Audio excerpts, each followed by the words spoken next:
Warning, I am working from a script. Yes, it's that bad.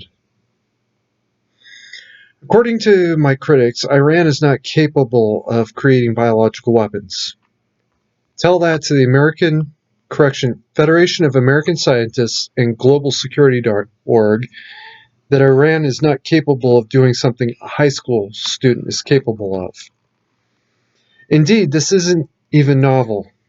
It was done in the 1940s by Germany using malaria, requiring the transportation of live mosquitoes nearly 1,000 miles without aircraft, as the Allies would surely have shot down a plane outside of German borders, and then again in 1984 in the Dalles, Oregon, using high school level equipment and salmonella.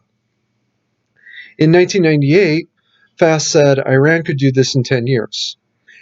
They went on to say that not only had Iran used biological weapons in the 1980-88 war with Iraq, but all anybody wants to talk about is Saddam's chemical weapons, but that they increased their program due to the 1995 revelation of Saddam's chemical weapons program. Revelations that only revealed that Saddam was trying to rebuild his program using hairspray and other common household products as dual-use products, which is something every meth cooker already knows. In 2014, Global Security confirmed FAS's claims. So, okay, Boomer? Okay, let's play pretend Iran decommissioned and dismantled the program in 5 years after having used it in the 1980s and having been ramped up in the 1990s. So here's a few questions for these super geniuses. How does half of Iran's cabinet contract the virus, including both vice presidents and the deputy ministers for health? These are not common people. These are the people who should never be in contact with anyone who could conceivably be exposed in the normal course of pandemic, unless they were the source, or at most once removed from the source. But somehow, mysteriously, they were. But here's some late-breaking news. On 24 January, the story broke that Iran had dug a pair of trenches, at least 2 trenches, each at least 100 feet long. For what purpose could Iran have begun work on these trenches? It's come to light that these trenches were mass graves. Based on the date the story broke and the length of the trenches at that point, we can determine that they were begun in early to mid-February, at a time when the world still thought this was, in essence, just a powerful but normal seasonal flu that had caught us all off guard. So, how could Iran have known in mid to early February they'd need mass graves when nobody else would have known about the reality of the crisis for another 2 weeks? But okay, Boomer. Maybe they knew. Somehow. And sure enough, they've had 90% of the victims in the Middle East, 20% of the world cases, and an alarming 10% of the global death count, all unto themselves. After China, by total numbers alone, Iran is first in all metrics and the highest level of society infected in a country that by rights shouldn't have any, or at least very, very few cases. Now, all I have to do is prove means and opportunity. I've proven the means.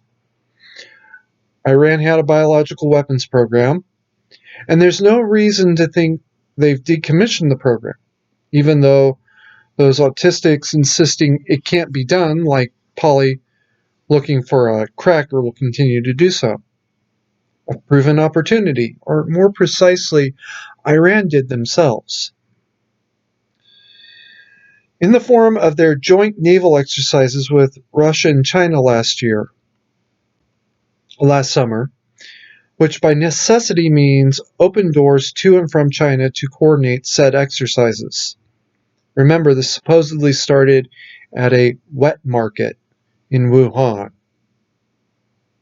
And further, I've established motive, or more precisely, two potential motives that could be true. Either Iran wanted to scuttle the US-China trade deal, simply inflict this pandemic upon the world, or possibly both. The only thing that can be argued is motive, and any objection you can give, I can present as part of the motive. In fact, the only suspect I can categorically reject is Mexico, based on motive, because the potential gains are so minor, the potential losses are so overwhelming. In either case, why China? Partially because China has a history of inadequate safety protocols. However, the idea that China has made the exact same mistake, has had the exact same type of loss of control 6 times, is mind-boggling. This is a country known to kill people for failures far smaller than this. There is no way they would tolerate the same mistake a 6th time. Smaller developments. It has been floated that the possibility of a third party, non-governmental, actors orchestrated this crisis. To this I say, yeah, that's possible, be it Iranian or even American. It's also been pointed out that Iran has been focusing on their nuclear weapons program. Again, I say categorically yes. I believe that the earthquakes that struck last year were in fact underground nuclear weapons tests. But nobody wants to talk about that.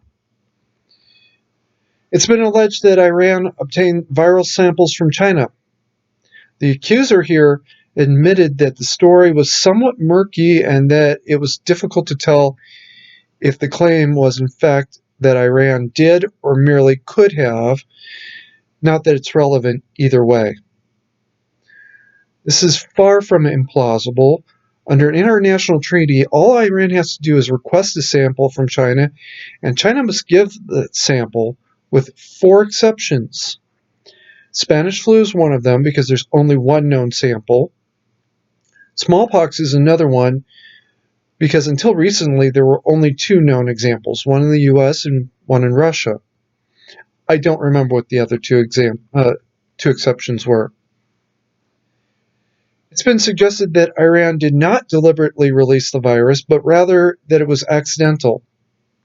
While this is not implausible, it is so highly unlikely that Iran had an accidental release, transferred that to China where it exploded, and then came back to Iran, and that it erupted far too fast and suddenly as a result of a deliberate release is far more likely. A curious piece of circumstantial evidence. Over the last few months, I have had a dozen comments on half a dozen videos over 2 platforms, BitChute and YouTube. Pornhub keeps taking my Iran videos down. One comment on one video, on one or the other, maybe, but this many comments, this wide, with at least, or at most, 4 of them being the same username, means that someone, somewhere is watching me. All of them were in broken English, and all of them were pro-Chinese propaganda.